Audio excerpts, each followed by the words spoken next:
Good afternoon, everyone. NASA releasing the most startling news in years. The next solar cycle is going to take us into a 200-year low in activity. So start to look for the signs. These jet streams are going to change. The weakening magnetosphere and our new jet stream patterns in cloud cells are going to create massive floods that will continue. Understand that what we're seeing across the corn growing zones in America with the late planting is just the beginning. The rising corn prices that we're seeing is just the beginning. The droughts amplifying in Eastern Africa, the floods in Northern Africa are just the beginning. When dairy prices are rising 5.2% in April alone, and Christian Westbrook at Ice Age Farm are talking about the decimation of Chinese agriculture. China's at the end game with industrial output, 17-year low. Their banks are crashing, bailouts happening there, and all of a sudden Google updates the web traffic to pull away from cryptocurrency, to pull away from news outlets that are feeding you this information. It's all just a little too coincidental, the timing on everything, to stem the flow of knowledge. And during these times, I cannot reiterate how important it is going to be to grow your own food. Are you going to do planter box growing, wild crafting, whatever types of gardens you are going to need to grow your own food? I highly suggest trueleafmarket.com, Heirloom and organic seeds. The link's in the description box below. They have free growing guides so you can start sprouting, planting, growing, experimenting. Time's up. Food is now becoming very valuable on this planet, and it will continue to do so from this point forward.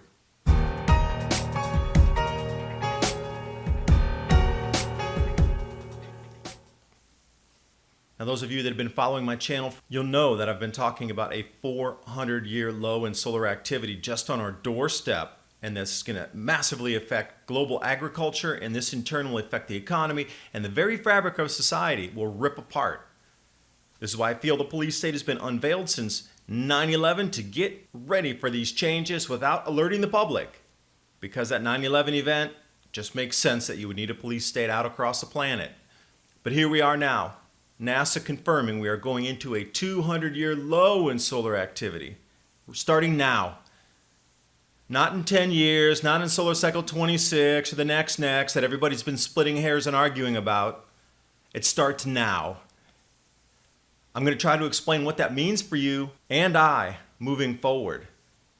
After this next solar cycle, we're going directly into the 400-year low. So starting now, it is going to get worse and more intense. This year forward, up until 2035, your world is about to drastically change, and I hope you understand the ramifications of where this is going. We're going to take a look at the solar activity here. NASA's calling 30 to 50% reduction from the last solar cycle, which would pretty much put us where that yellow trajectory is on the right side of the chart moving into the future. We know what's happened in the past. We know for sure that these jet streams are changing due to a weakening magnetosphere, changes in the sun. The magnetic field is spinning along in very unusual directions. This magnetic wander is more than normal in terms of how much it's moving per year. This is the wild card on top of the wild card. But 100% for sure, these jet streams are moving into different locations, and they shall continue to move further, along with the cloud cells, the cloud patterns, and they're going to collide in the atmosphere. And when they do, jockeying for new position, you're going to start to see rainouts and different types of anomalous weather, and the equatorial vortex pulling heat way north into the northern hemisphere, and this polar vortex pulling cold incredibly far south. As we move forward, it's all about the food prices. And if you get anything from this video, it is about the food prices that they are trying to mask across the media, but it is so all-encompassing now that they can't. They literally cannot control the flow of info anymore. It is in every continent, and it is global. Even the Food and Agriculture Organization arm of the United Nations Dairy Price Index rising 5.2% in a single month. This is going to continue to increase. We're going to run through a bunch of other metrics here. I highly encourage you to jump over to Ice Age Farmer Christian Westbrook's channel and check out his analysis on China, which I've also been working on, digging into the Chinese media. These losses are so much greater than China is letting on. If you know about the social credit score in China, They've mapped out everybody's purchasing habits over the last several years. And now if you overpurchase food due to the scare factor, they're reducing your social credit score. They're trying to keep everybody in check, assuring you that there's enough food when there absolutely is not. And as we look into the United States, the worst planting, lowest acreage since 1938 in America, eclipsing even that low, 1938. We have to go back almost 100 years to find anything this low in planting. And the global population was far less than that. There are far less people in the United States. Here's the wild card. When Trump and Xi have their new meeting, they're going to solve this impasse with the tariffs. And the first purchase from China is going to be the biggest purchase in American history for corn, wheat, and soybeans. China is behind the 8 ball. This army worm is devastating their corn crop. I have 30% losses at the minimum so far. And as we look at the global corn prices anyway, it is up and up. They're looking for record highs above anything ever recorded ever in corn pricing globally. So what happens when China comes to make this massive order and America does not have the corn to deliver? What kind of signaling will that send across the market? Sure, Brazil has some record production, another 100,000 tons. Whoop-de-doo. We just lost millions of tons. So when we look also at the FAO, food prices globally for the 5th straight month up. This last month in May, 1.2%. Now averaging that over an entire year, that's almost 15% in food inflation. People's wages are not rising at all. See, we're coming right up into people are not going to be able to afford food shortly. And if it continues the next year, that's a 30% rise. And then the next year, we're up around 50%. But the prices of food are going to continue to amplify up and up. And it is all about the jet streams. I encourage you to understand when the magnetosphere weakens how these jet streams are affected, how they move new precipitation patterns into new areas. So what's forming now is going to form and continue to amplify in these next few years. To make it simple, if it's getting wetter, it's going to continue to get wetter. If it's drying and going into a drought condition, it's going to continue to dry. These jet streams are moving into their new positions where they shall remain for decades, if not centuries. Now, the corporate mainstream media is not going to alert you to these food price rises. No way. They are right in tandem with the governments to maintain stability in society. Everything is good. If you really want to follow the news on the no plant or what's happening with American agriculture, you're going to have to reach out into Twitter, for example, no plant 19. You're going to have to search through social media to get the real information. How about the massive floods that have gone from Missouri down the Mississippi into Arkansas to all-time flooding? Are you hearing about this on your local news? Started in April, now that water flow is clear down into Arkansas with these biggest floods they've ever had. Are you seeing about the continued soaking of our farm fields across the Midwest? Are you hearing about the sunken farm equipment that can't even get into the fields? The way they're trying to assess that little tiny dry 2 acres over on the left there that's green for that entire circumference of fields that you see unplanted. The USDA is using that emerged corn from that tiny little 2 acres next to the farmhouse there as their estimate for the corn output for this season. Oh, discounting the other 3,000 acres that didn't get planted. It looks great. The emergence is looking good. And everywhere you look, it is the same copy-paste Midwest flooding. It's all the same. Farmhouses underwater, historic delays, no plant, and the rains have continued and continued. This is through June 12th, and as we look out into the future, Carlos Ramirez giving us a precipitation forecast over the next 10 days. More rain in these same areas, more massive flooding, no plant, chance to flood the fields further that are planted. This is going to be the largest loss that we have ever experienced on this planet. In terms of this globalized society that we exist in, this is it. There's never been anything this large in terms of losses. When you're looking at jet streams moving into new places, we're seeing it everywhere. These precipitation totals are literally off the charts.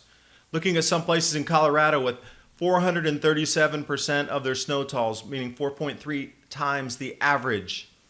And then we look over into Africa, Eastern Africa. While it dries, Northern Africa begins to turn into a fertile grow zone.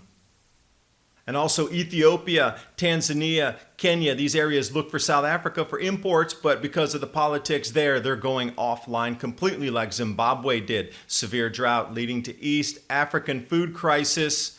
We see massive drought. That is going to continue to dry. If you look at the mid-Holocene or the 2,000-year rainfall patterns, which I think we're repeating, not a 400-year cycle, this area is going to continue to dry.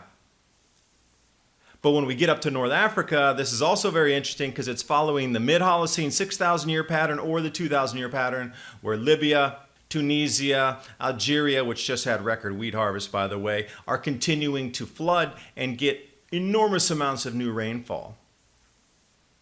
And the massive floods spreading across the Middle East, Afghanistan, and when you look at areas like this and rivers that haven't flowed in thousands of years being this inundated with flood waters, you know something's changing.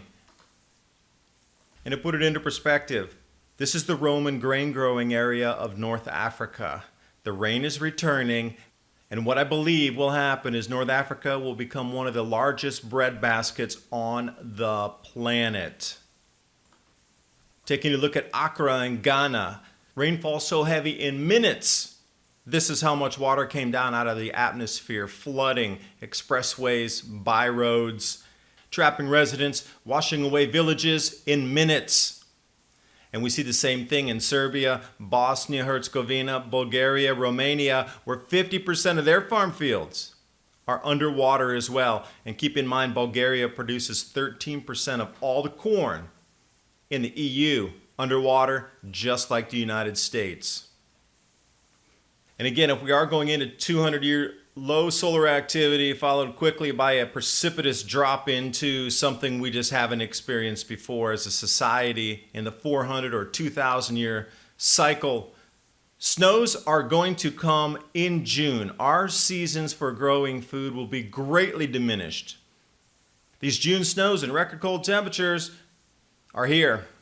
Take a look up in Kashmir for a moment. This much snow in June. Now Kashmir is low. It's not in the top of the Himalayan mountains like you might think as a convenient excuse. Oh, it's in the Himalaya. It can snow anytime. Not in Kashmir. It's very lush, very temperate. And then when we see headlines of subtropical parts of Australia, extremely rare snowfalls in Queensland and New South Wales. The volcanic eruptions are going to continue to uptick. Now this is truly what's going to start dropping our temperatures. The sun going into a low solar activity phase is one thing.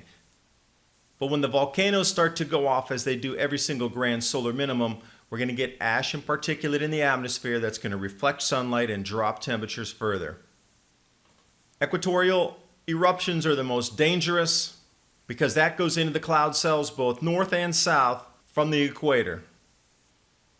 Sinabung, 55,000, that then moved up to 65,000 feet, multiple eruptions. Now the Mexican volcano is going to have more of a regional effect on the United States and Mexico, North America. 42,000 to 45,000 feet. And they had 187 ash ejection events in a 24-hour period. We see all across the West Coast rumblings, quake swarms, unusual activity as ash pervades the atmosphere. You got tar and natural gas oozing out of sidewalks in California. The pressure under our Earth is building, which would be expected during the grand solar minimum due to increased galactic cosmic rays. And it's all about the economy. It's all about, can people eat? Can we still trade? What can we trade? Will people still buy? And what we're seeing in Chinese activity, 17-year low in industrial output, meaning people have bought everything that they need. There's very little need for new stuff, if you will. The world is saturated in stuff. Goods, we don't need anymore. Hey, if it's CO2 such a bad pollutant, we should stop all commerce anyway, shouldn't we? Because, you know, CO2 is so runaway, it's an extinction level event. We should stop all corporate manufacturing. Everything stops on a dime to save the planet. This is all tied to the debt cycle.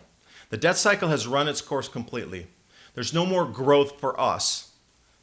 In terms of a globalized society, if one country consumes debt to produce product, to sell it, and that cycle has run its course completely. Chinese banks are failing, just like Lehman Brothers. Chinese bank is into the third major bailout so far. And I will say it again, when President Trump and the Emperor Xi meet together, this tariff will work itself out magically. And the first thing that China will do is sign the largest trade deal ever for the import of food from America over to China. Now, with the losses in corn, will they be able to fill those orders? Will they move to soybeans to make it appear that there's enough food to fill those orders? China lost 200 million pigs due to the swine flu. Their fruit prices are out of control. The army war is decimating their corn production. And all the while, the Chinese media assures its citizens there's enough food. Don't panic buy. Your social credit score will lower if you panic buy food. And then we have Google updating so the news and the web traffic plummet across some certain types of media where you get your information. Magically, random happenstance would be all of the crypto news got pulled on the algo. Daily Mail and other types of news media reporting on the grand solar minimum, crop losses and increasing food prices and instability in countries, rioting mainly based on food rises. Those are pulled down in the web traffic results as well. This is an all-out effort to mask, disguise, and prolong, as long as the corporate interests can, the stability of society. Because when you see the FAO reversing sharply downward, forecast made in May on global cereal production due to the losses in China, due to the losses in the United States, subtracting billions of bushels of corn out of their estimates, and then world cereal stocks decline as much as 3% in the new season, I thought we were supposed to be increasing production, yet we're lost for the third year in a row, declines. And if I'm anywhere on point, the ethanol production in the United States will be greatly affected. They're going to ration corn and pull it away from the ethanol producers to put it back into human consumption and animal feed to try not to allow prices to rise too quickly. Because when we look at the corn price, it's already above the 5-year highs. It is going into the highest prices ever seen, along with wheat. And your food prices are going to quickly follow, but your wages aren't. This is the end game. I truly wish this video is writing on the wall for you, that you see how this future is going to unfold in front of us. You're going to have to grow your own food. You should begin buying supplies right now that last for a longer amount of time. Bulk goods, dried goods to keep. They're going to go up in price as well. The media is not going to warn you at all. They're going to let you drive at 100 miles an hour into the wall with no airbag on this one. You're on your own. You should begin preparing now. This news release from NASA is a soft lean into informing the public on what's going on. As I've said from the beginning of the channel, 2021 is when the world completely understands what is happening, where we're going with this, and when the awareness is there, everybody's going to run at the exact same time to buy the exact same goods. You have less than a year to do what you need to do to prepare before the masses spook and run and panic. I thank you for watching. Hope you got something out of the video. And if you'd like more information on the Grand Solar Minimum, in addition to Twitter, Facebook, and all the regular media outlets, Minds and Steam It, where I'm putting everything like this in a written format so you can copy the charts, PDFs, you can share with your friends and family. And remember, every single week on Patreon, if you support me there, I'm sending out PDFs on explaining some of these charts that I use in the videos so you can print them off and then talk to others, your friends and family, to get them aware as well.